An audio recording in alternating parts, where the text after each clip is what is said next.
take a few minutes to come in and they got people to go to, I'm sure. Yeah. It really didn't feel good, and I have no idea what I'm looking for. Alright. Yeah, the Lord gave me a thought this morning. Yeah, I learned a long time ago that I never know much ahead of time. Once I come to grips with that, it makes it a lot easier. But thought about, about it being in your mind. And just think for a minute. Everything, that's where everything, the temptations, everything, your warfare is right here. I mean, it's not. Amen. The mind decides what all happens out here. I mean, just think about it. And if you look at it from that point of view, it may be a little bit easier to handle the temptations when they come along.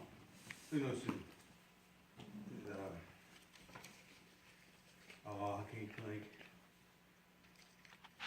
But when it comes, the temptation comes to each of the man is tempted when he's drawn away in his own lust and enticed.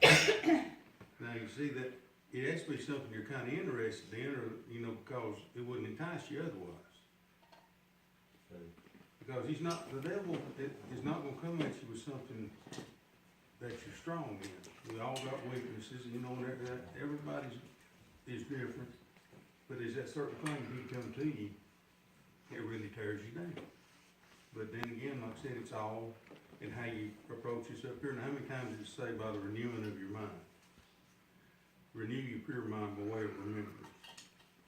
That were a good old repentance message every once in a while, kind of stir your mind up, is a good thing. You think back how good the Lord's been to you and how He's took care of you. And where is it in James where it said,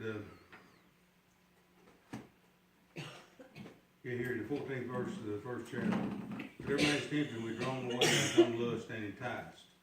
When lust hath conceived, it bringeth forth sin, and sin, when it is finished, bringeth forth death. See, plant a little seed down in there, you've got to ponder on it. And the world's worst, humans are the world's worst for that. I mean, somebody will say a crossword to you, and 30 years later, you still got a hard feeling toward that person. Because I've been in that situation.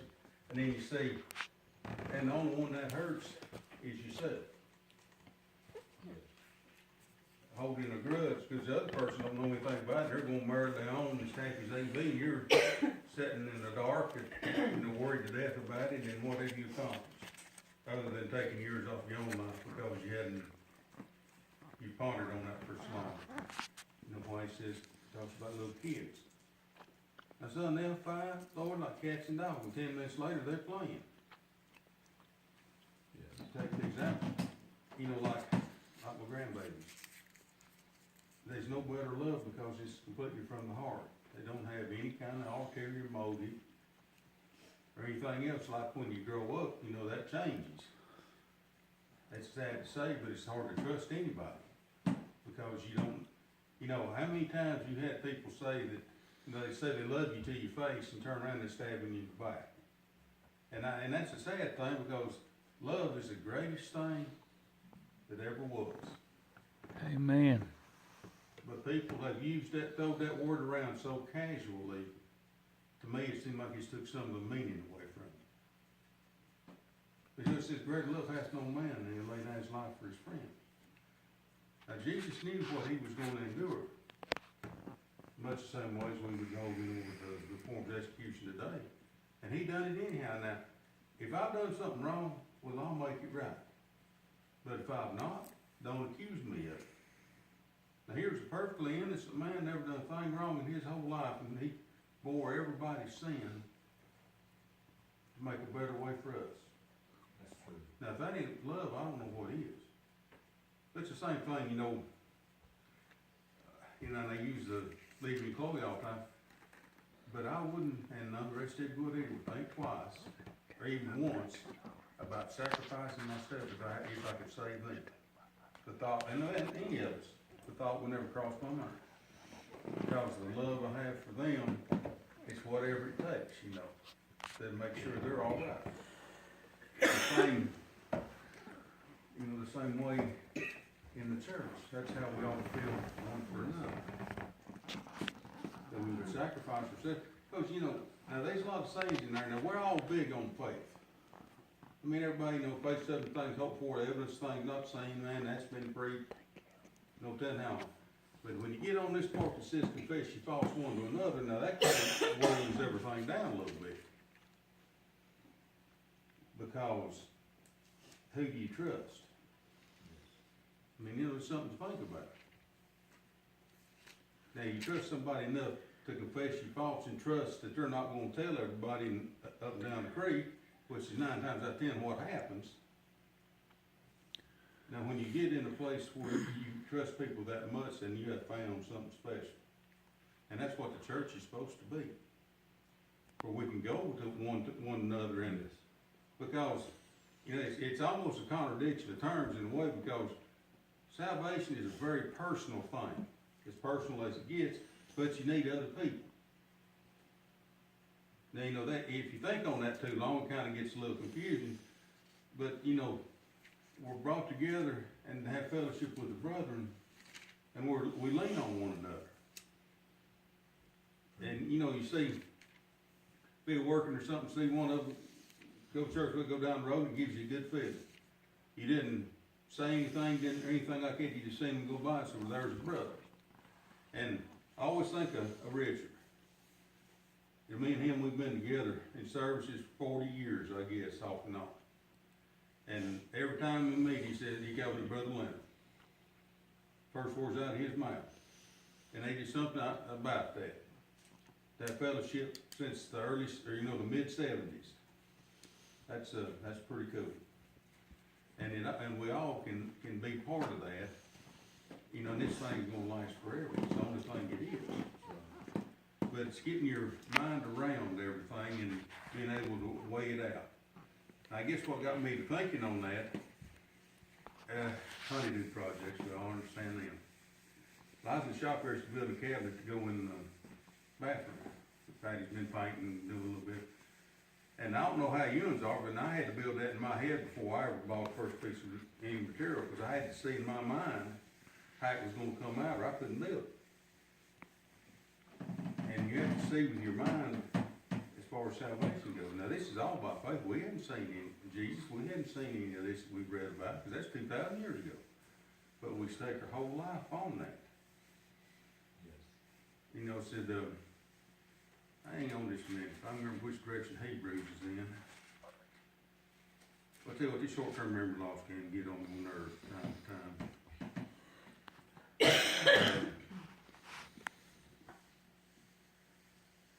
You see, no. Hang on a minute, I'll get there.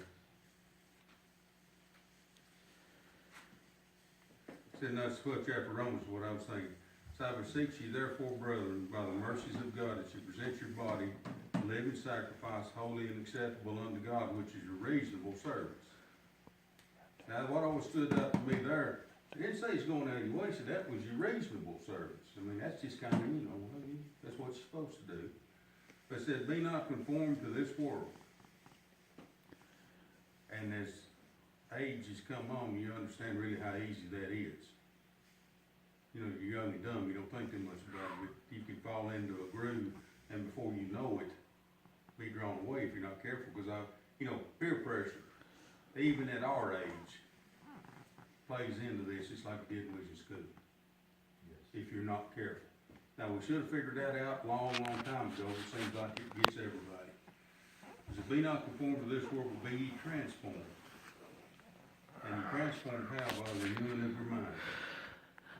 You change your mind about something. Like the one guy said, any situation, and I've used this a lot, is as good or as bad as you think it is. And those State Farm commercials, you've seen them? Classic example right there. They say the same words over and over with two totally different outcomes. You got this little girl tickled to death because she got her car. You got this guy over here that's tore all the pieces because they stripped his. same words, but two entirely different feelings and meanings about it. And it's all how you think about it. Said that you may prove what is that good and acceptable and perfect will of God. That's, you know, you gotta get the scripture in here. The spiritual wickedness in high places, you know. That's where the devil comes at you. And you got to be able, you know, with anything, like I said, all this false teaching and everything, if you take this little common sense and stop and think about it, it's not hard to come to the conclusion that they don't know what they're talking about. You just stop and look at it, you know, just think about it.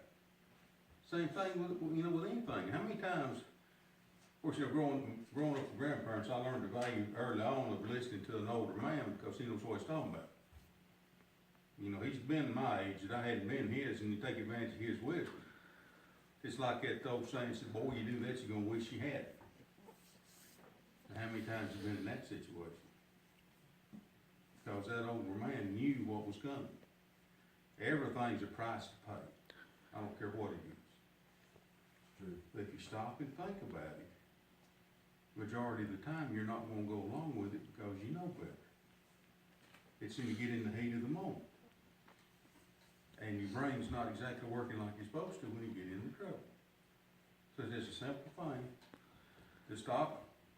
You know, I don't read very much at all anymore, but I ponder on it all the time.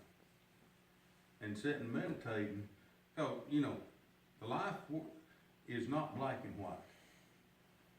You know, you live your life in the gray area. The black and white stuff's pretty simple. It says, thou shalt not kill. Well, okay, you got that one down. Or any of the others, I mean, but how many times are you in a situation where it's not that plain? That's where you have to go back and say, now let's just think about this for a minute. You know, just like, you ever built something and it didn't go together exactly like you thought it was supposed to? And you go, okay. It looked good a few minutes ago, but I was thinking of what I did now. You know, because this to happen. So, and they always say the testimony of how good you are at something is not the normal stuff. It's when it flies all to pieces is how well you can fix it. And carpenters, thank God for caulk and paint. That covers a multitude of sins, I tell you. But to get in a situation where things don't happen like you think they're going to, then you got to think about what to do to get out of it. Whatever it is. Especially with salvation. I mean, there's things that will come at you, people that will come at you to try to turn you a flip. And, you know, we have to deal with that every day, but, you know, you're constantly having to think, well, how? And that's one advantage of getting a little bit older, because you can see the other side of things a lot easier. So, now, if I do this, now here's the consequences. You know, maybe wasn't there when we were kids.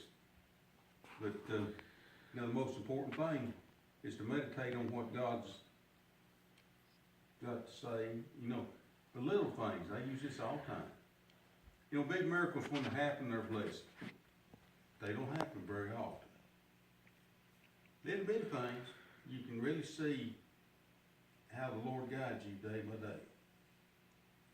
How many times, especially driving these old big trucks, if you've been going down the road and something speak to you, so you better ease off of it just a little bit. You go around the corner, around the curve, and there's somebody sitting in the road, or there's a tree, or there's this, or there's that.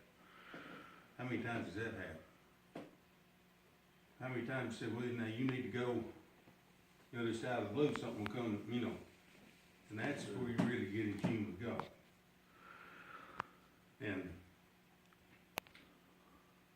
that's about all I've got. That's that little short thought. So,